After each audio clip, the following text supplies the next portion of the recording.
আমার রান্নাঘরে আপনাদের আবারও স্বাগত। আশা করব সবাই ভালো আছেন, সুস্থ আছেন। আজকে বানাবো শীতের সবজি দিয়ে শিম বেগুনের চচ্চড়ি। এখানে আমি শিম আর বেগুন ডুমো ডুমো করে কেটে নিয়েছি, আর নিয়েছি রসুন, ধনেপাতা, কালো জিরে, কাঁচা লঙ্কা। এগুলিকে মিক্সিতে বেটে নেব। একটু দানা রেখে বাটবো, পুরো মিহি করব না। তেল গরম হয়ে গেছে, দিয়ে দিলাম নুন মেখে রাখা বেগুন। এগুলিকে ভেজে তুলে রাখবো। বেগুনগুলিকে লাল লাল করে ভাজবো। এগুলিকে তুলে রাখলাম।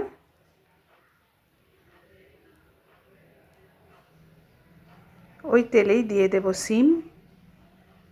শিম দিয়ে নাড়াচাড়া করে ভেজে নেব একটু। শিমগুলি ভাজা হয়ে গেলে এরই ওপরে দিয়ে দেব বেটে রাখা ধনেপাতা, রসুন, কালো জিরে।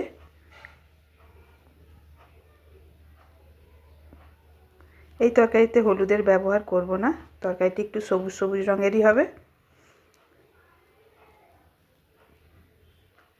নুন কম ছিল, তাই অল্প একটু নুন মিশিয়ে দিলাম। ভেজে রাখা বেগুন দিয়ে দিলাম, দিয়ে নাড়াচাড়া করে ঢাকা দিয়ে দিলাম যাতে শিম আর বেগুন ভালো মতো সেদ্ধ হয়ে যায়। এগুলি মিশে গেছে, এই দেখুন। আপনারা চাইলে এইভাবেই রাখতে পারেন, কিন্তু আমি একটু শুকনো মাখা মাখা করব। নাড়াচাড়া করে জলটিকে শুকিয়ে নিলাম।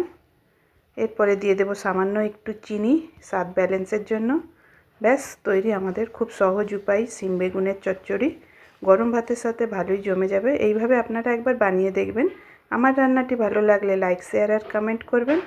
আর যদি আপনাদের ভালো লাগে তাহলে সাবস্ক্রাইব করবেন। আমার রান্নাটি দেখার জন্য অনেক অনেক ধন্যবাদ।